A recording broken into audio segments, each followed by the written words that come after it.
নমস্কার বন্ধুরা, টেট সংক্রান্ত আজকের ভিডিওতে আপনাদের সঙ্গে শেয়ার করব উত্তরপ্রদেশ সরকারের ফাইল করা রিভিউ পিটিশনের কিছু গুরুত্বপূর্ণ এবং চাঞ্চল্যকর আপডেট।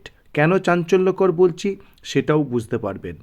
সেটি আমরা পাচ্ছি সুপ্রিম কোর্টের ওয়েবসাইট থেকে, যেটি 15ই ডিসেম্বর আপডেট হয়েছে। এবং রিভিউ পিটিশনের উত্তরপ্রদেশ সরকার কিন্তু সর্বপ্রথম ফাইল করেছিল এই রিভিউ পিটিশন। তো সেই রিভিউ পিটিশনের বর্তমান কি স্ট্যাটাস, সেখানে কি গুরুত্বপূর্ণ আপডেট আমরা 15 তারিখে পাচ্ছি ডিসেম্বরের, সেই সম্পর্কে আপনাদের যে ইনফরমেশন সেটি শেয়ার করব এবং তার বিশ্লেষণও শেয়ার করব আপনাদের সঙ্গে। তো চলুন শুরু করা যাক আজকের ভিডিও। দেখতেই পাচ্ছেন এটি state of Uttar Pradesh versus Anjuman Ishaat Taleem ট্রাস্টের সেই রিভিউ পিটিশন, যেখানে দেখতে পাচ্ছি ফাইলড অন ডেট 16 সেপ্টেম্বর 2025, যেটি শো করছে। এবার দেখুন, cases under defect list valid for 90 days, অর্থাৎ এই কেসের ডিফেক্ট এই যে স্ট্যাটাস সেটি ভেরি রিসেন্ট আপডেট হয়েছে। তার কেস ডিটেলসে এই বিষয়টি ভেরি রিসেন্টলি আপডেট হয়েছে, অর্থাৎ cases under defect list valid for 90 days. এইটি গুরুত্বপূর্ণ একটি আপডেট। এখানে দেখুন, state of Uttar Pradesh respondent Anjuman Ishaat Taleem trust, পিটিশনারদের অ্যাডভোকেট অঙ্কিত গোয়েল। এটা দেখতে পাচ্ছি সেটি অনেক দিন আগে থেকে আপডেট রয়েছে। সেখানে দেখুন নোটিশ টাইপ কি ছিল, letter to advocate for review oblique curative petition defects, name mister Ankit Goel, যিনি অ্যাডভোকেট, স্টেট ডিস্ট্রিক্ট দেখুন দিল্লি অবলিক নিউ দিল্লি।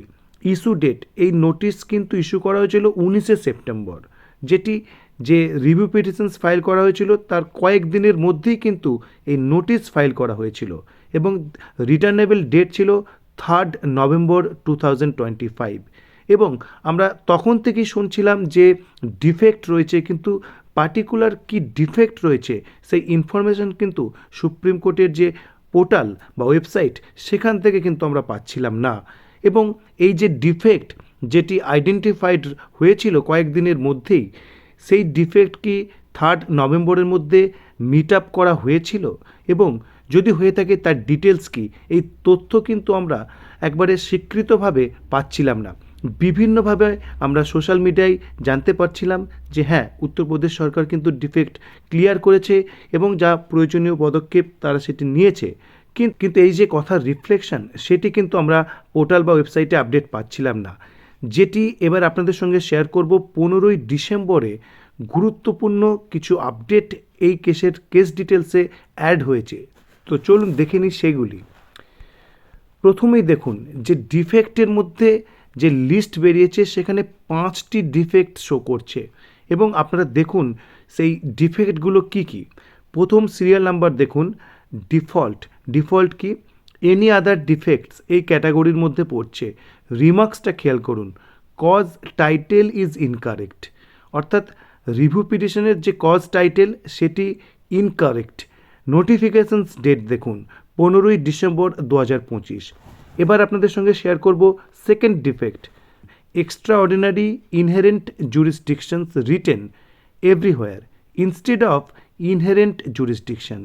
কত সিম্পল এবং কত সিলি ম্যাটার দেখুন, যে এক্সট্রা অর্ডিনারি ইনহেরেন্ট জুরিসডিকশনস কথাটি লেখা হয়েছে লিখতে হতো ইনহেরেন্ট জুরিসডিকশনস।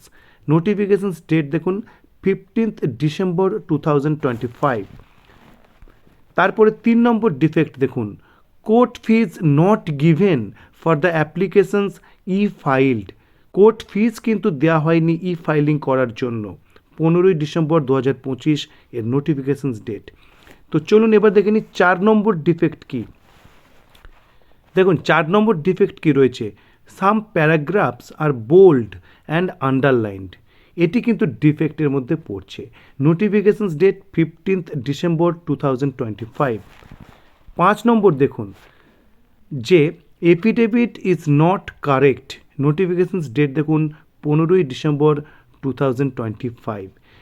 এবার প্রশ্ন হচ্ছে যে এই যে এত ছোট্ট যে ডিফেক্ট, এই ধরনের ডিফেক্ট যে হতে পারে সেটি কি কনসার্ন যারা পার্সনস তারা কি জানেন না?